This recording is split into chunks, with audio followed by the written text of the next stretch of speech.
Ready to dive into the flavors of North Africa?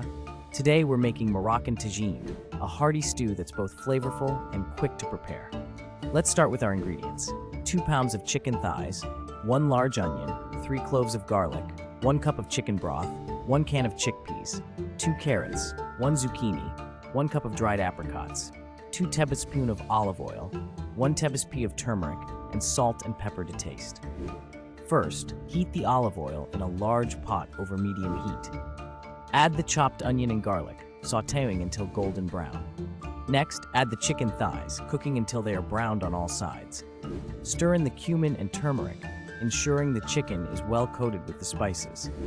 Pour in the chicken broth, then add the chopped carrots, zucchini, chickpeas, and dried apricots. Bring the mixture to a boil. Then reduce the heat and let it simmer for 30 minutes, or until the vegetables are tender and the chicken is fully cooked. For a time-saving tip, use pre-chopped vegetables. You can also customize this recipe by substituting chicken with lamb or making it vegetarian by adding more chickpeas and veggies. Serve your tagine with couscous or a side of crusty bread. Did you know tagine is named after the traditional clay pot in which it's cooked, dating back to the Berber culture? Enjoy your flavorful journey to Morocco.